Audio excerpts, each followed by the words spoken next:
Hello, ladies and gentlemen. Welcome to Military Mayday. We're pointing out a few pieces on the chessboard.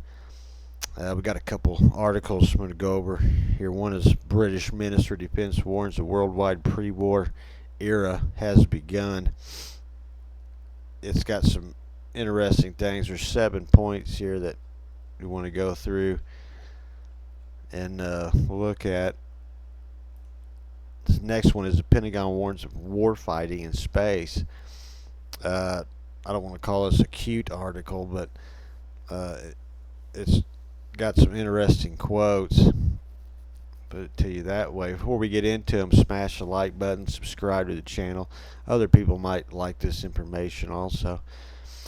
Okay, after Germany expressed growing concerns about the potential Russian assault on Eastern European and Northern Europe, and Russia and U.S. President Biden also highlighted Russia's highly aggressive stance towards its Western European neighbors, the British Minister of Defense has painted a grim picture of an increasingly unstable world with challenges unlike any seen in recent generations, as reported by so-and-so for News Channel 8. Recent years, the world has witnessed a concerning surge in international military tensions, raising fears of a new global conflict. That's a coming scene to probably all countries. 20 years, maybe earlier. In a speech delivered on January 15th, British Secretary of State Defence Grant Shapps argued that the world has entered a pre-war era where adversaries like Russia, China, North Korea, Iran pose an unparalleled threat. Here's the points here. One of the primary drivers behind escalating international military tensions is the intensifying competition among major powers. The United States, China, and Russia, in particular, find themselves in a strategic rivalry that encompasses economic, technology, and military dimensions. These nations are jockeying for influence on the global stage, which has led to increased military posturing and competition for resources and allies. Number 2 is territorial disputes. Numerous territorial disputes persist across different regions of the world, contributing significantly to the international tension. Notability examples include the South China Sea, the Taiwan Strait, and the Eastern European borderlands. These disputes involve both regional and global powers, creating a volatile mix that could potentially trigger conflicts if diplomatic resolutions fail. Number 3 is military modernization and armed races. The ongoing modernization of military capabilities has fueled an arms race in various regions. Advanced weapon systems, cyber capabilities, and space assets are being developed and deployed at an unprecedented pace. This technological competition heightens the potential for miscalculation or accidents that could rapidly escalate into armed conflicts. Alliance structures. Global alliance systems such as NATO and emerging partnerships like the Quad, which is U.S., Japan, India, and Australia, play a significant role in shaping the geopolitical landscape. These alliances can serve as deterrents to aggression, but can also lead to escalating actions when tensions arise between member states and their adversaries. Number 5 is proxy conflicts. International military tensions are often manifested through proxy conflicts in various regions. These conflicts involve third-party actors that can serve as flashpoints for larger confrontations. The ongoing conflict in Ukraine and the proxy battles in the Middle East are examples of how regional disputes can draw in major powers. Yeah, that's all we're using is proxies at the moment. We're starting to mobilize. Number 6 is nuclear deterrence and strategic stability. The presence of nuclear arsenals among major powers remain a crucial factor in preventing all-out global conflict. However, the interaction between nuclear-armed states in times of tensions adds a layer of complexity to international security. Maintaining strategic stability and preventing accidental nuclear escalation is paramount. You don't say. 7 is diplomatic efforts.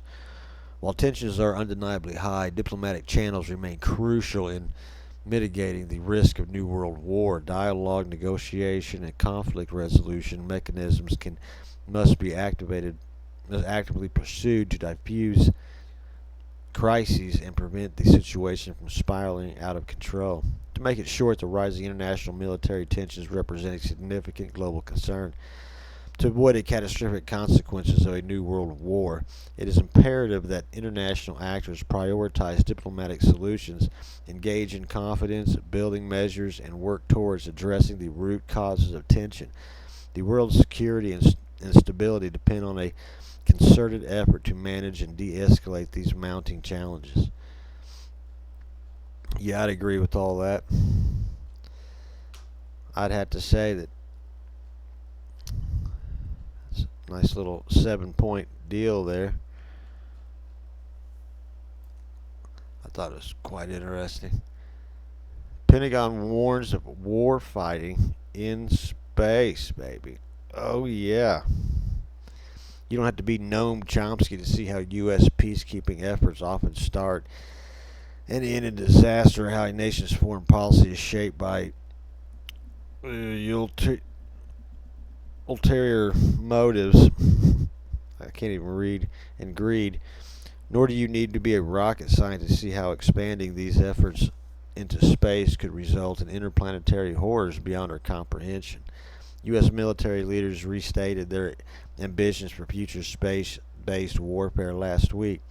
During a change of command ceremony at Peterson Space Force Base in Colorado Springs, specifically, they aimed to frame U.S. Space Force efforts as deterrent to armed conflicts beyond Earth's atmosphere, citing threats from both Russia, China. Let's be honest, we all know what that means. At the ceremony, the leadership of U.S. Space Command was transferred from General James Diggins to General Stephen Whiting, making Whiting the third commander of the force that oversees all U.S. military operations in outer space. Most of the bluster about orbital warfare, however, came courtesy of Deputy Secretary of Defense Kathleen Hicks. Both Russia and the PRC are evolving their military doctrines to expand into space, said Hicks in a speech at a ceremony. If you're into that kind of thing, they're both deploying capabilities that can target GPS and other vital space-based systems. And we've seen both countries conduct operations against U.S. and our allies and partners to degrade their space advantage. Go down here. For a nation that claims to be on the side of the good guys, this sounds pretty menacing, especially against the backdrop of a space race 2.0, which is seeing superpowers all around the world, including the U.S., China, Russia, and Europe, rush to colonize nearby space objects like the Moon and Mars. Since it was officially launched, in 2019, the U.S. Space Force has run various training exercises to enhance space domain awareness, combat readiness among its service members, who are known as Guardians. It's all just a big cosplay lifted from sci-fi films, or maybe truly witnessing the dawn of a new form of cosmic imperialism. Asteroids are rich in natural sources, after all. Yeah, some of the names they've got for the Space Force there.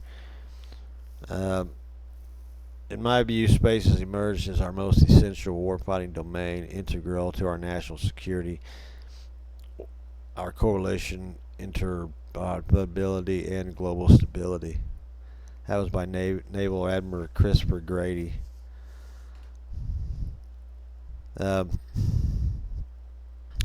Article was by Tom Waite.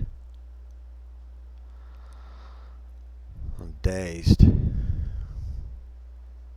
Anyway, I think it is kind of funny and humorous, this whole space force thing. I don't know.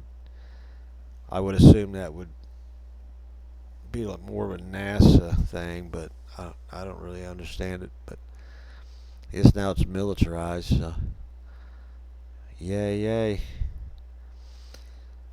Like, subscribe. Till next time, toodaloo.